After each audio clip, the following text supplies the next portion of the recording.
Olá, pessoal, sejam bem-vindos a mais um curso do Trilhante. Meu nome é Amanda e nesse curso nós vamos falar sobre as nulidades no processo penal. Então, nós vamos tratar de todas as espécies de nulidades, exemplos práticos e como alegá-las no processo penal. Então, vamos começar falando sobre os tipos de nulidades no processo penal, certo? Pessoal, a previsão das nulidades representa, em verdade, o reconhecimento de que todo ato processual possui uma forma que deve seguir os ditames estabelecidos pela lei, certo? E isso confere segurança jurídica às partes do processo. E a nulidade, então, é um vício que impregna um determinado ato processual que é praticado sem a observância da forma legalmente prevista. E isso gera, então, a inutilidade do ato ou a perda da sua eficácia, certo?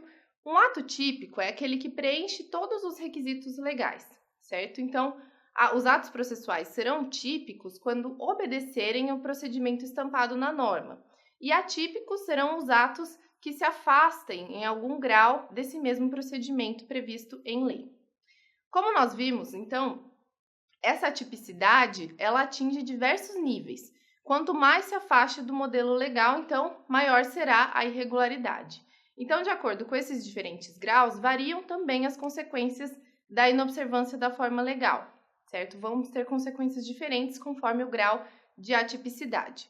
Vamos ver, então, quais são os níveis de nulidades e as consequências que cada um desses graus acarreta. Bom, começando, então, do nível mais brando de nulidade, nós temos, na verdade, que não é uma nulidade, que é a mera irregularidade de um ato processual.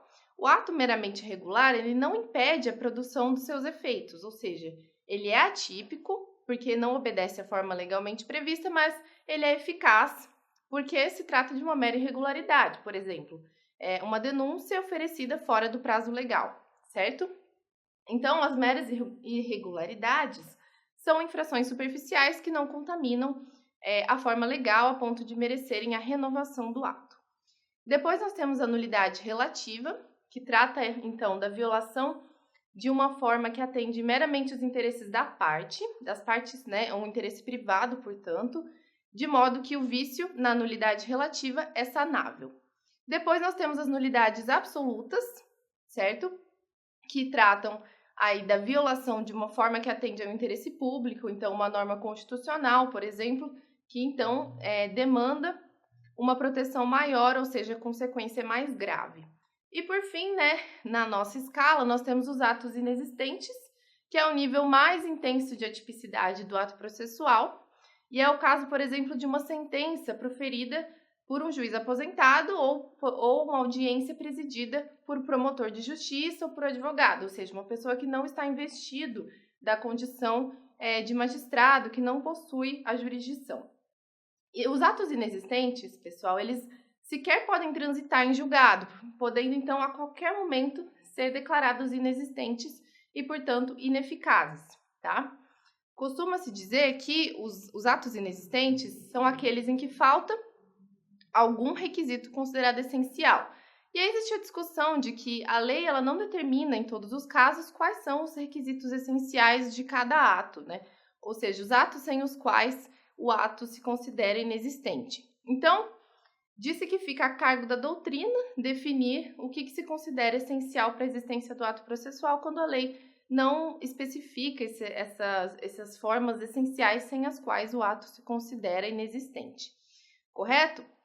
É bom lembrar que quando nós falamos em inexistência do ato, não se trata de algo que não existe no plano material, porque sim, o ato ele é objetivamente existente, mas se trata de um ato que, embora exista no plano material, ele é totalmente desprovido de qualquer significado jurídico, certo? Como, por exemplo, já citei o exemplo da sentença, uma sentença então proferida por um escrivão não pode ser sentença porque proferida por quem não estava investido de jurisdição. Então, aí nós temos um ato inexistente, que sequer transita em julgado, então, tá?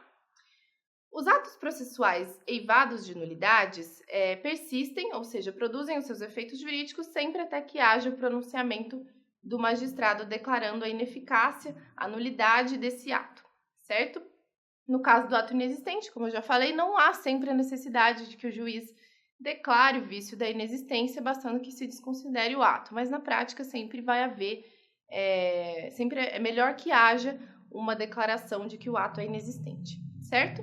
Bom, agora nós vamos diferenciar mais especificamente as nulidades absolutas das relativas, que são as que nós mais vamos encontrar no processo penal, certo? A nulidade absoluta é aquela que decorre da violação de uma forma do ato que visava a proteção do interesse processual de ordem pública, tá? Então, haverá nulidade absoluta sempre que for violada uma regra constitucional sobre o processo, porque essas garantias são previstas dentro do devido processo legal e guardam, então, um nítido interesse público.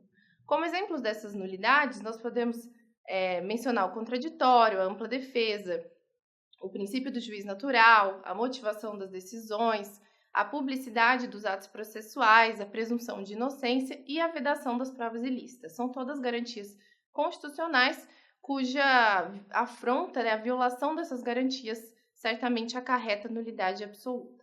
E as nulidades absolutas são insanáveis, diferentemente das relativas, certo? Então, as nulidades relativas, diferentemente, elas estão previstas ali como proteção de um interesse privado. Elas se sujeitam à preclusão, portanto. E o artigo 572 do CPP, no seu inciso 1º, estabelece ali quais as nulidades que são sanáveis, tá? Então, aquelas que não estão referidas nesse artigo podem ser consideradas nulidades absolutas. E aí depois nós vamos ver ao longo do curso quais são essas nulidades especificamente, tá? As nulidades absolutas, pessoal, é importante lembrar, elas podem ser declaradas de ofício e a elas não se aplica o princípio do interesse. Porque mesmo que a parte que tenha dado causa à nulidade, mesmo essa parte que deu causa a essa nulidade, ela pode alegá-la, e mesmo a parte a quem o reconhecimento da nulidade não traz benefício algum, pode também alegar uma nulidade absoluta, porque o interesse no seu reconhecimento é sempre de ordem pública, tá? E as nulidades relativas, então, voltando, diferentemente das absolutas, decorrem da violação de uma determinada forma que visa a proteção de um interesse privado, certo? Ou seja, de uma das partes ou de ambas. Essas nulidades se sujeitam à preclusão, ou seja, se não arguidas no tempo oportuno, elas serão sanadas e assim só serão reconhecidas também se arguidas pela parte interessada, mediante a demonstração do prejuízo sofrido pela inobservância daquela formalidade legal, ok? Bom, depois nós vamos ver ao longo do curso, eu já falei que no artigo 572, inciso 1º do CPP, estão previstas ali quais as nulidades relativas, certo? Há um rol exemplificativo, tá? Não são todas. Mas é importante nós destacarmos que as nulidades relativas não podem ser decretadas de ofício pelo juiz, então sempre dependem de provocação da parte, tá? E aplicam-se a elas os princípios da instrumentalidade das formas, da causalidade e do interesse, que nós veremos também ao decorrer do curso. É isso, muito obrigada, até a próxima aula.